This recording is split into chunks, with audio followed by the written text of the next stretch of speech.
Halo, bertemu kembali bersama saya, Guru Simulasi dan Komunikasi Digital, SMK kelas 10. Puji dan syukur kita ucapkan, kita bisa dalam keadaan sehat dan hati yang bahagia untuk mengikuti pembelajaran pada kegiatan belajar kali ini. Mata pelajaran simulasi dan komunikasi digital berlaku untuk semua bidang keahlian pada SMK.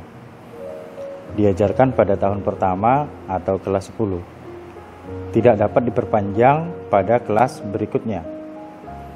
Mata pelajaran ini menjadi dasar bagi penggunaan komputer dan peralatan TIK lainnya untuk mendukung penguasaan mata pelajaran produktif kejuruan lainnya.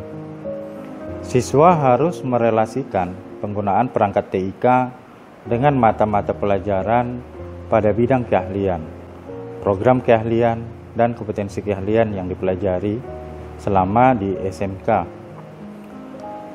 Pada program keahlian atau kompetensi keahlian tertentu, teknik otomotif misalnya, mata pelajaran simulasi dan komunikasi digital tidak dimaksudkan mengurangi kompetensi siswa di bidangnya, namun justru digunakan untuk mendukung pencapaian kompetensinya dengan lebih baik.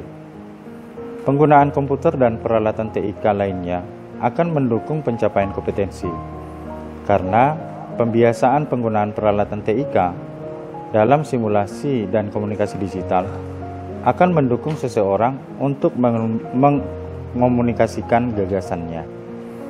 Materi kita pada pembelajaran kali ini adalah paragraf dan pengolah kata. Baik, kita masuk ke materi paragraf dan pengolah kata. Kompetensi dasar dan tujuan. Kompetensi dasar mengevaluasi paragraf deskriptif, argumentatif, naratif, dan persuasif. Yang kedua, menyusun kembali format dokumen pengolah kata. Tujuan pembelajarannya, setelah pembelajaran ini, kamu diharapkan mampu menganalisis ciri-ciri paragraf deskriptif, menganalisis ciri-ciri paragraf argumentatif, menganalisis ciri-ciri paragraf naratif, menganalisis ciri-ciri paragraf persuasif, membandingkan paragraf deskriptif, argumentatif, naratif, dan persuasif. Dan yang terakhir, menyebutkan macam-macam aplikasi pengolah kata. Konsep pembelajaran kita pada pembelajaran ini, kita akan membagi menjadi dua topik. Yang pertama adalah paragraf, yang kedua adalah aplikasi pengolah kata. Konsep paragraf, kita akan membahas jenis dan ciri paragraf, kemudian contoh paragraf. Dalam topik aplikasi pengolah kata, kita akan membahas macam-macam aplikasi pengolah kata,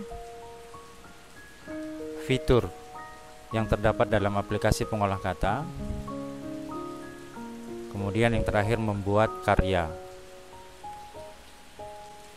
Kita masuk ke definisi paragraf.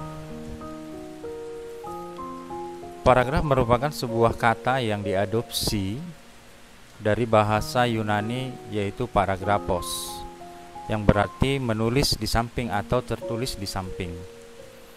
Sedangkan menurut istilah tata bahasa Indonesia, pengertian paragraf yaitu suatu kumpulan kesatuan pikiran yang lebih tinggi serta lebih luas daripada kalimat.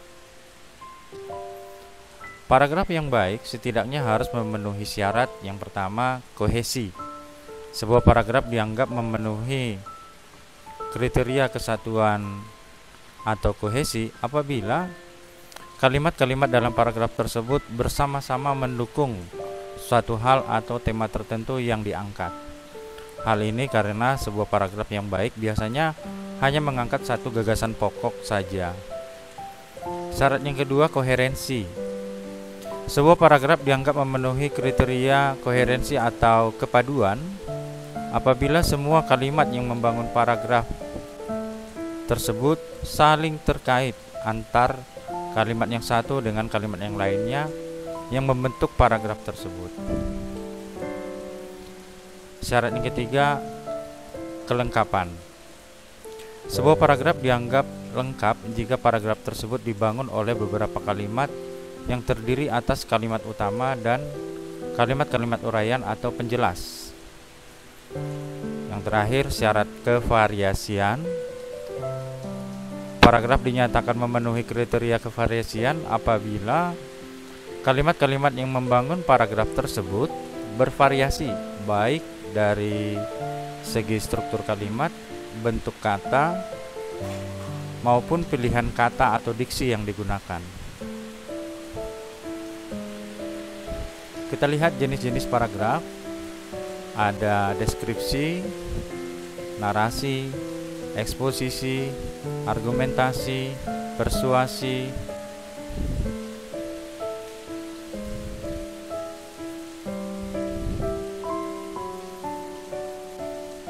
Kita lihat contoh paragraf deskripsi.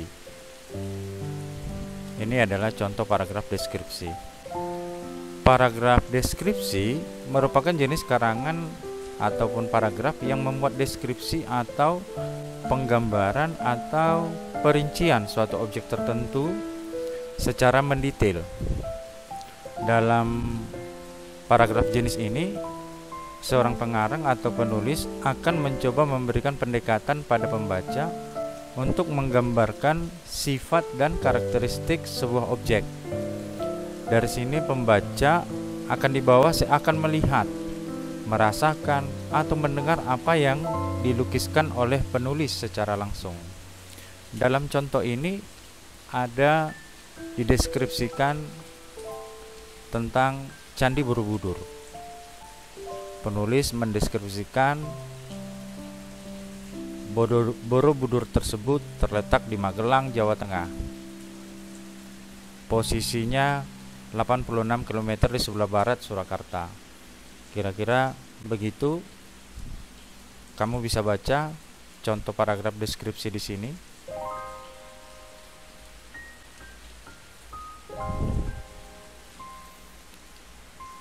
Paragraf narasi. Paragraf narasi adalah suatu bentuk wacana yang berusaha menggambarkan dengan sejelas-jelasnya kepada para pembaca suatu peristiwa dalam urutan dan kurun waktu tertentu.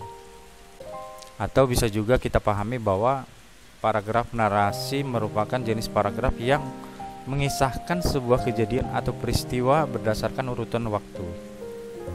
Karangan ini bisa berbentuk paragraf atau cerita nyata yang benar-benar terjadi atau hanya karangan fiktif seperti novel, roman, dan cerpen. Di sini dicontohkan paragraf narasi tentang pembangunan Candi Borobudur.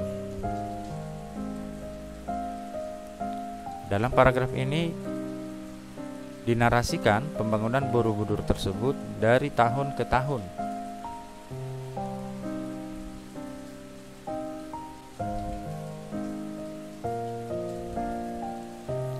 Paragraf eksposisi. Paragraf eksposisi merupakan paragraf yang mengekspos tentang suatu kejadian. Di sini ada contoh paragraf yang mengekspos tentang pasar.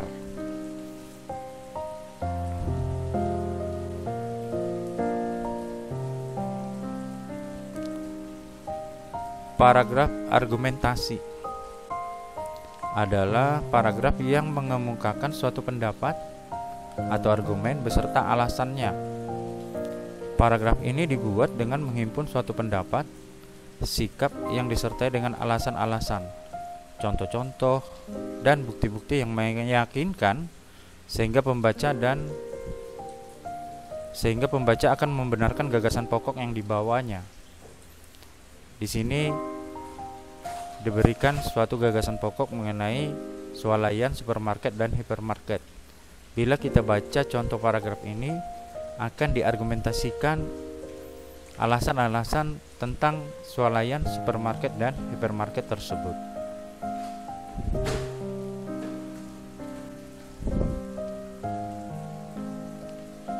Paragraf persuasif. Di sini ada contoh paragraf persuasif. Paragraf persuasif adalah paragraf yang berisi ajakan, perintah, ataupun bujukan untuk melakukan sesuatu hal. Persuasi sendiri berasal dari bahasa Inggris yaitu persuade, yang artinya mengajak, membujuk, atau menyuruh. Bisa kita baca contoh paragrafnya di sini, di mana paragraf ini menyuruh ataupun mengajak para pecinta shopping dan fashion untuk belanja ke pasar Tanah Abang.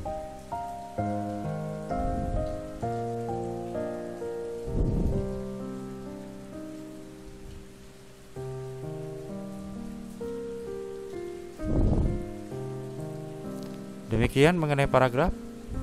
Untuk mempelajari lebih dalam tentang paragraf, silakan Anda belajar bersama guru mata pelajaran bahasa Indonesia. Untuk menulis paragraf-paragraf di atas, kita memerlukan perangkat lunak pengolah kata. Ada beberapa perangkat lunak pengolah kata yang dapat kita gunakan saat ini. Yang pertama, WordStar. Aplikasi ini berbasis DOS. Yang kedua, CWriter, pengolah kata yang menggunakan sistem operasi PC DOS. Kemudian Microsoft Word, aplikasi yang dikembangkan oleh perusahaan Microsoft dan berkembang dari tahun ke tahun hingga saat ini sudah terdapat Microsoft Word ataupun Office 365. Kemudian Notepad, WordPad. Kedua aplikasi ini, Notepad dan WordPad, biasanya aplikasi bawaan daripada Microsoft Windows. Bila kita sudah menginstal Microsoft Windows di PC kita, maka otomatis sudah ada aplikasi Notepad dan WordPad ini. Kemudian WPS Writer, aplikasi pengolah kata yang bersifat free. Selain dapat juga digunakan pada komputer berbasis Windows, juga dapat kita gunakan pada smartphone berbasis Android ataupun Apple. Kingsoft Writer bisa kita gunakan di Windows. Kemudian Google Document, aplikasi pengolah kata yang digunakan dalam jaringan ataupun online dengan memanfaatkan Google Drive. Untuk dapat menggunakan aplikasi gratis ini diperlukan email yang aktif.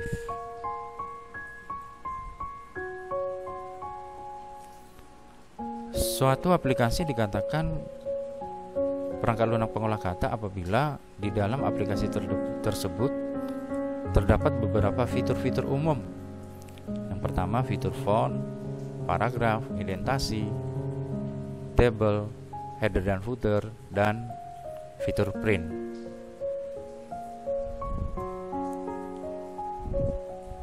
Fitur font kita bisa lihat ini contoh ikonnya. Apabila kamu melihat ikon seperti ini, itu adalah fitur font yang terdapat di dalam aplikasi pengolah kata yang berguna untuk mengatur jenis font, ukuran font, warna font, cetak tebal, cetak miring, cetak garis bawah, cetak berpangkat ataupun pangkat atas ataupun pangkat bawah.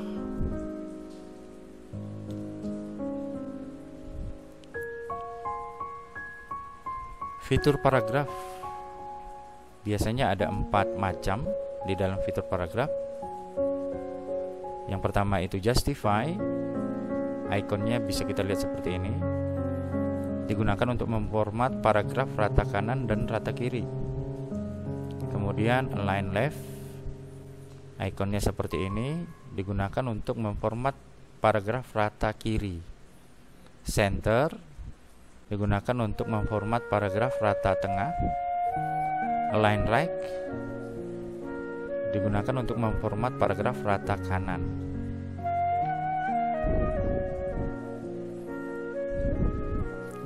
Fitur indentasi ini bentuk ikonnya. Indentasi itu adalah tampilan awal paragraf yang menjorok ke dalam. Untuk melakukan indentasi dapat dilakukan dengan cara menekan tombol tab. Ada tombol tab pada keyboard.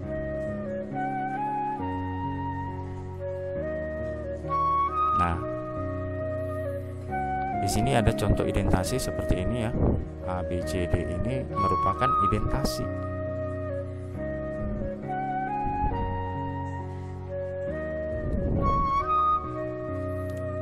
Berikutnya tabel. Icon tabel bisa kita lihat seperti ini. Digunakan untuk membuat tabel yang berisi informasi ataupun data.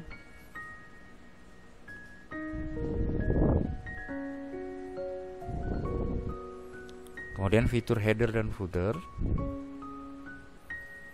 Header terletak di bagian atas setiap dokumen, sedangkan footer di bagian bawah setiap dokumen. Footer dan header biasanya digunakan untuk memberikan keterangan tambahan, misalnya nama penulis, tanggal, nomor halaman, dan keterangan lainnya. Ini adalah contohnya. Contoh footer, contoh header. Demikian penjelasan Bapak mengenai materi kali ini, paragraf dan pengolah kata. Apabila kamu merasa kurang jelas tentang penjelasan saya,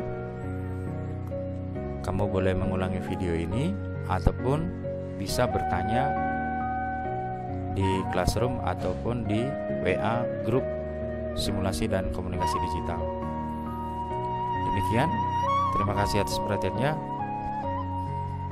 Salam sehat.